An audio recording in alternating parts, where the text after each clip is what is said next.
What is a mental attitude? It is our way of thinking about something, and this way of thinking brings us to a relationship with this something. Open up a notebook for the 8th principle and divide it into 7 equal parts. Write down in the first, what is my mental attitude? What is my way of thinking about life? And what is the truth about life? In the next part, what is my way of thinking about the world? What is the truth about the world? In the third, what is my way of thinking about others? Here you will write the names of the people with whom you are close. What is the truth about this person? The next and the other. Fourth, what is my way of thinking about my spouse? Go deep inside for the truth about your spouse. And don't forget that the truth is that which the cosmos wants us to learn. What is the truth about my children? And about children in general? What is my way of thinking about children? Is the truth about children the same as my thinking about them? Here you may have an important conflict. 6th part. What is my way of thinking about society? What is the truth about society? Last part. What is my way of thinking about myself and my activities? What is the truth about myself and about what I have to do? The analysis made on these 7 points will bring you to acknowledge much that is true about yourself. Possibly, after many investigations, you will see the cosmic truth about each of your parts.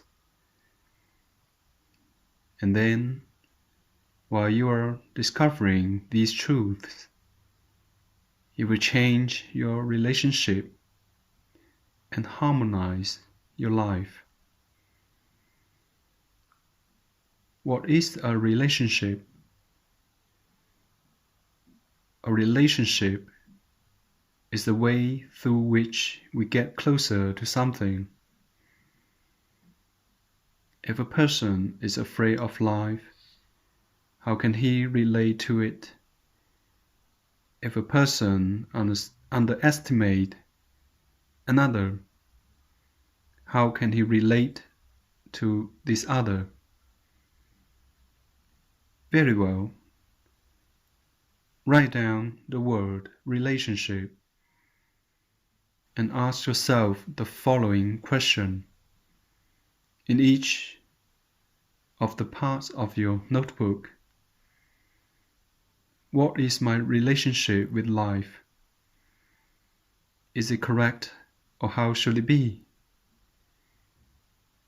What is my relationship with others?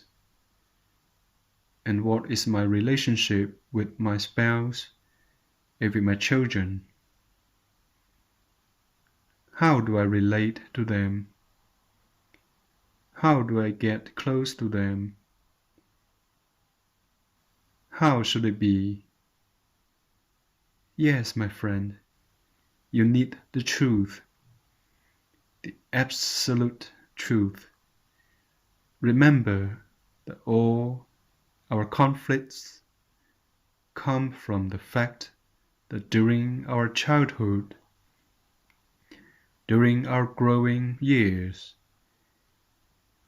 our mind were filled with information about everything from sources outside of us. Regretfully, this information is not related to the cosmic truth, so we have to review it. We must analyze the difference between our way of thinking and the cosmic truth. Here lies hidden the root to all of our conflicts. If you first try and then succeed in solving them, they will disappear the moment you understand them. But remember my earlier warning. Don't try to do this alone, because light is needed along with your effort. You need the light from your Creator. You need the light of the law, the light of truth, and it lies within the deepest part of yourself. If you are prudent and impartial, if you feel you can do this work, if you are someone else, and if you are able to go deeply within with your meditations and reflect on all your parts, and if you are humble enough to ask for the light in all conflicts as you understand them. To understand and comprehend something is to see its light. It is to see it in its deepest truth. This principle that you are going to implement and that we are recommending you to do are things that we have done ourselves in the past. All of these things came to us from others who themselves did them earlier. And this sequence goes back in time to the very beginning. These principles have been given to all men who are enslaved by the conflicts for their liberation, and even for the world. Many have done this before you. I'm taking it for granted that you will also do what we advised. I consider that you're a person of goodwill, intelligent, and for this reason I'm going to give you the key to conscious thinking. That is how to penetrate to the deepest reason about something, how to reach the truth about something. Open up your notebook and take carefully a note of the following. During a period of 3 moments, I repeat 3 months. Yes, 120 days, once a day. Each day consider a different problem.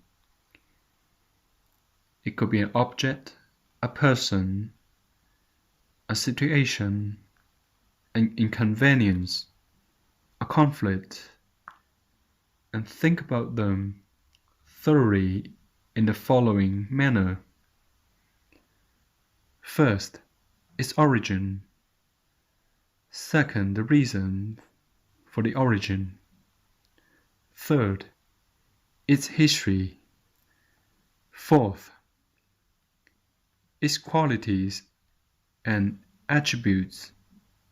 Fifth, objects, situations, conditions, and people related or connected. Sixth, their use and application.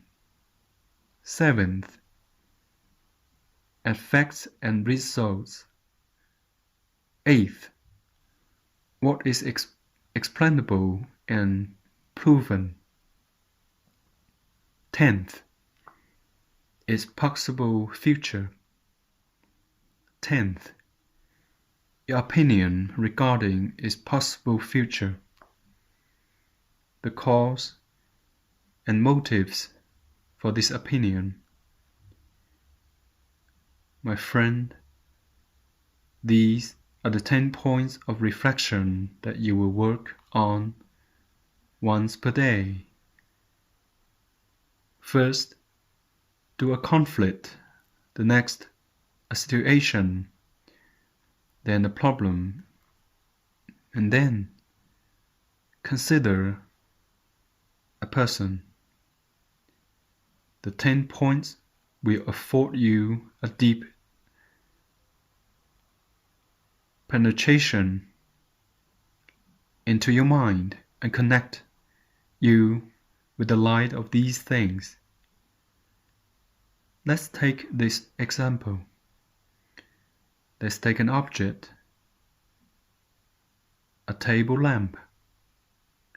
We start with our conscious thinking. First point, what is the origin of the lamp?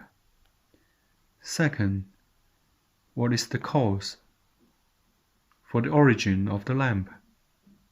Third, what is the history of the lamp?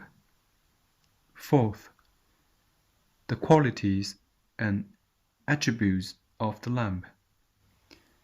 Fifth, the objects connected or related to the lamp.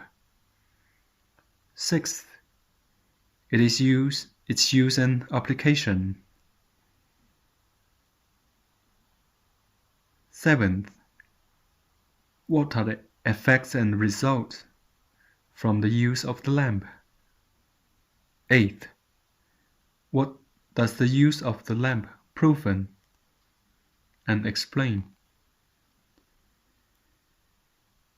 Ninth, what is the possible future of the lamp? And 10th, what is your opinion and the reasoning of your opinion about the use of the lamp? As you can see, my friend, if you do this on a daily manner, once about a lamp, the other about a problem, then an inconvenience, a conflict, and a situation. Another example, a war. What is the origin of war? And what is the cause of its origin? And so forth and so on. Plus call for the light and you will eventually get to the bottom truth of your world. In addition, when you complete your analysis, you will have practiced attention, concentration, and meditation. You will be strengthening your mind. You will also arrive at a mental thoroughness of such magnitude that thousands and thousands of facts will come to your mind, and even further, you will have the answers to your questions. You will get to know so much about a situation or object that you will enter into creative fields. But most important of all, you will have the light in your mind and ear and heart. You will understand, comprehend, and see the root of all things, the reason for all things without possibility of error. As you can see, my friend, we are placing in your hands a key which, on purpose, is made to be difficult. This work is not made for failures or the indolent. This work is not for people who are couch potatoes and prefer a magic wand. It is for all of those people who are tired of being slaves. This is for people who have been struggling day and night for a long time, and in adapting these principles and with effort. This reason will take part in a change from slavery to liberation. Then, sometime close to the 120th day, once you are thinking clearly, following the above 10 points about tangible objects and intangible ones like sicknesses, economic problems, the relationship with our children, with the world, about all objects and things. It is difficult, but the key lies there. For if it were easy, the answer will come forth to your mind instantly, and your mind will not develop all of its potential and faculties. A mind that is not developed is blind and will yield wrong conclusions. This is the source of more conflicts. Let's continue with this principle. You will vanquish your conflicts if you consciously think about them according to the 10-point table until you understand them, not when you want to solve them. Let's repeat the new way for doing this principle, which is a way that has so evolved naturally. You will make your conflict disappear if you think consciously about them according to the 10-step table down to the root, and not just because you want to solve them. This is the 5th step. The 6th step, my friend, is as follows. In the cosmos where we are living, everything has a price, and I'm not referring to the cost of this paper. I mean, the effort you must make to arrive at the truth and the light which will be the cause for your liberation from slavery. In addition to all the work that needs to be done to vanquish your conflicts, which will bring you total liberation, you will understand and decide to help other people to solve the conflicts. This only means that you will be awakened to the fact that life is worthless, even as a free man, without conflicts. If around you continue to be many people, especially those closest to you, who are engulfed in the conflict, isn't it logical? I know that your common sense will bring you to the conclusion that if you have benefited from something, if you have received the light, then you have to pass it on to other people. So pick 7 people, man or woman, those closest to you, those who live in your small world, and search for ways to transmit to them the eighth principle so they can meditate and think about it. Give them the exercises what you have done yourself and help them to complete them until they can as well arrive at the light. You will then be the sun of your world, of your small world. They as well will do it with others, and the small worlds will begin to shine, one after the other, so much so that rooms that were in the dark will seem to light up. The chain will extend from one place to another, helping to build a better world, the one we all want. This, my friend, is the legacy of conscious and awakened men of all ages and all time. Today it is arriving at your hands. It depends on what you do with it. So you must be guard and alert to what you might say. Well, to the part within us, the lazy part, the inert part,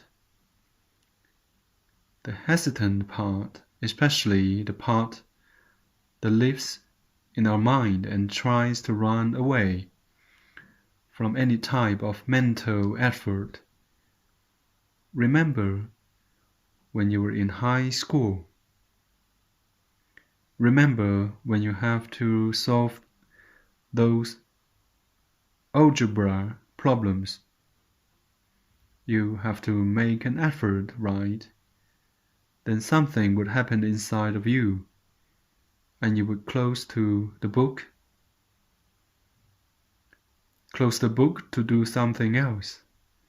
How many times in your life have you been confronted with a situation that was uncomfortable to you, and something came up in your mind, moving you to abandon your effort? My friend, we have gone through this too.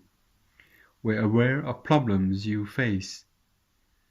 Knowing we did it before you give you the confidence to continue. How can the mind cause you to fail? What is your attitude regarding the side of your mind that would want failure instead of liberation?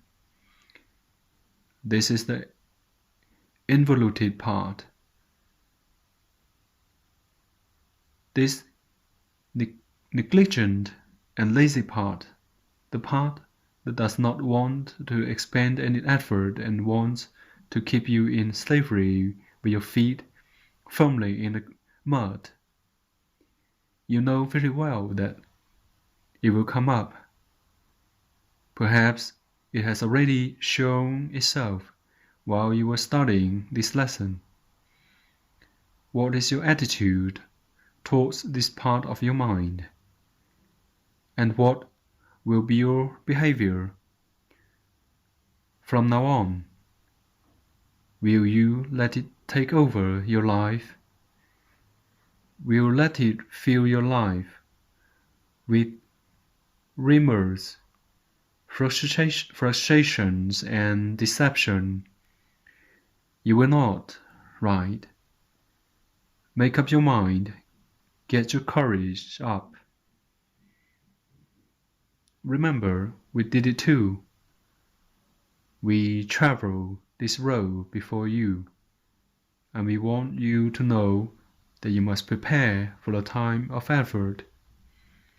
From the time you start this effort, be ready and alert for the mental fight.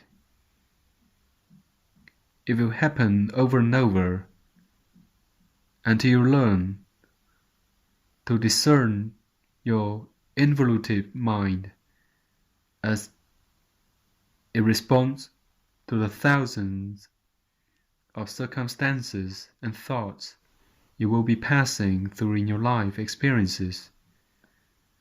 When you start with your meditation work, you might suddenly think that your body is tired.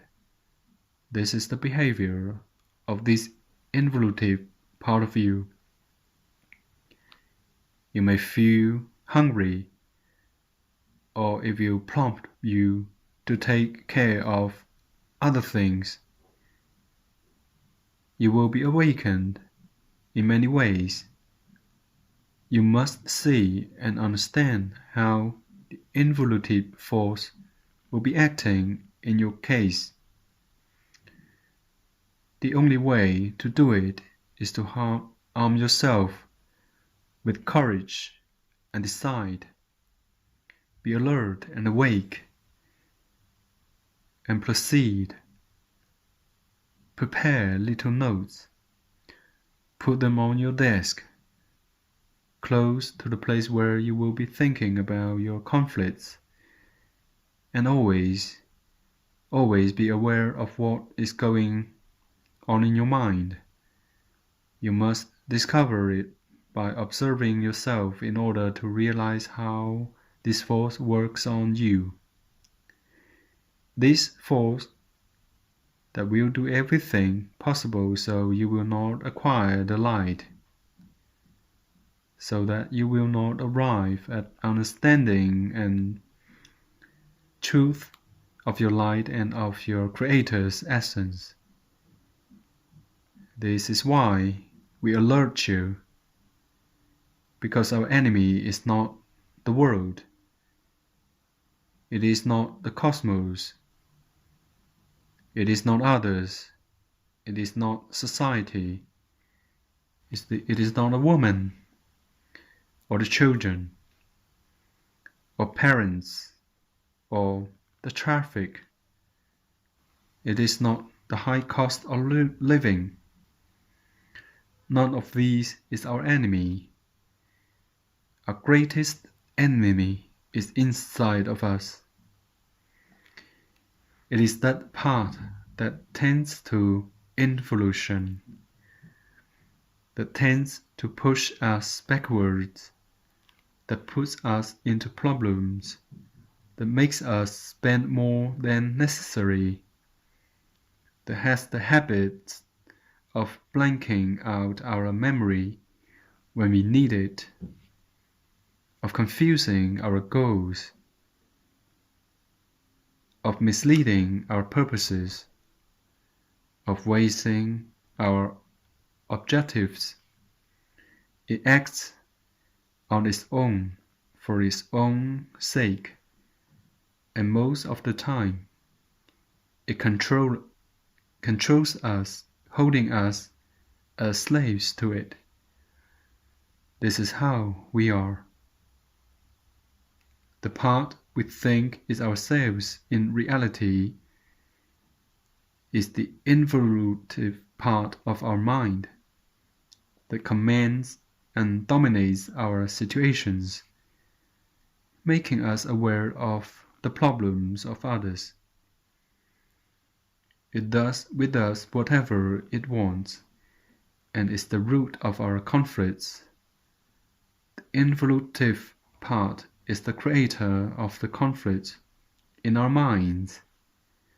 It is the one that pulls us apart from the rest. The part that makes us be selfish, liars, lazy, and hypocritical, makes us be vain, afraid, and sorry. You must discover and recognize this part within you. You cannot destroy it, nor do you want to, because it is also the strength that permits you to act and will carry you to your liberation. But this force will not be at your service unless you learn to live with it by bringing it into agreement with you and under your control. You are both at the same time, the part that wants involution and the part that wants evolution. One part is in the light and the other in darkness, and both have to get together in common desire to give you a plan of life, which waits for you in the deepest part of your spirit, the plan your Creator has for you, your plan of life. Only you can achieve, but you will not reach it unless there's harmony between your involutive and evolutive parts. Unless you are your own master, we suggest that you get the other 11 principles. They are closely related to this message. We ask our common Creator to give you the valor and courage to initiate this activity to receive the light, and that He hope, protect you and bless you if your heart is pure and open. Thank you.